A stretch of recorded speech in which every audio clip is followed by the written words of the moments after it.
Hello everyone, আসসালামু আলাইকুম। আশা করি সবাই ভালো আছেন। আমি একটা গুরুত্বপূর্ণ বিষয় আপনাদের সামনে উপস্থাপন করব।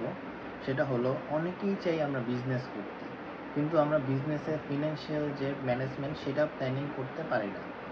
অনেক সময় এই ফিনান্সিয়াল ক্রাইসিসের কারণে অথবা ফিনান্সিয়াল প্রবলেমের কারণে আমরা ব্যবসা বন্ধ করে দিতে হয়।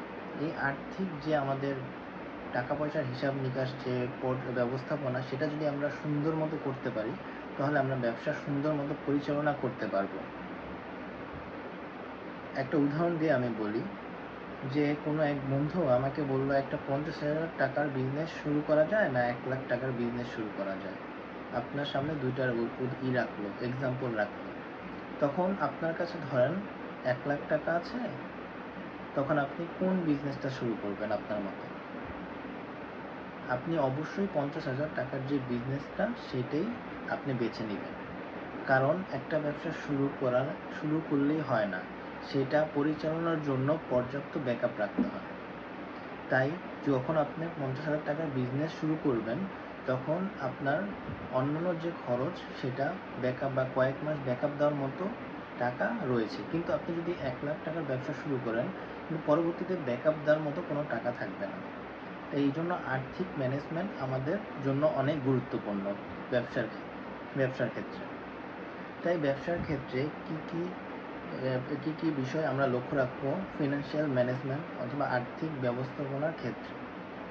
প্রথমটি হলো, আমরা প্রথমে একটা বাজেট তৈরি করব। যে কোনো ব্যবসা শুরু করার সময় আমরা বাজেট তৈরি করে নেব। তারপর খরচ এবং আয়ের হিসাবটা রাখতে হবে আমাদের। সবসময় খরচ এবং আয়ের হিসাব রাখা আমাদের অতি জরুরি। এরপরে নগদ টাকা কখন ফ্লো হয়, কখন টাকা আসছে নগদ, কখন বের হচ্ছে, এটা তদারকি করতে হবে সবসময়। লাভ এবং ক্ষতির হিসাব রাখতে হবে আপনাকে সবসময়। যদি ব্যবসায় করেন লাভই না হয়, তাহলে চেষ্টা করতে হবে লাভ এবং ক্ষতির হিসাব বরাবরই রাখতে হবে আপনাদের। খরচ কমিয়ে আনতে হবে, আমরা যে বাড়তি যে খরচ, সেটা কমিয়ে আনতে হবে। ব্যবসায় বিনিয়োগের পরিকল্পনা সুন্দর মতো করতে হবে।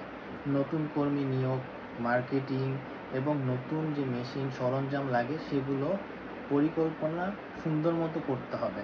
বাজেটের ক্ষেত্রে ঋণ ব্যবস্থাপনা সুন্দর মতো করতে হবে।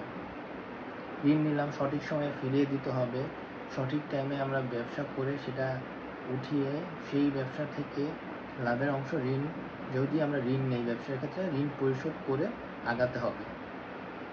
এবং সবসময় আর্থিক পরামর্শ নিতে হবে ব্যবসার ক্ষেত্রে।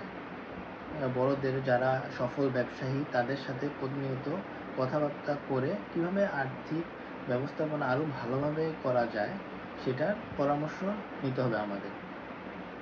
আশা করি সবাই বুঝতে পেরেছেন। ধন্যবাদ। আসসালামু আলাইকুম।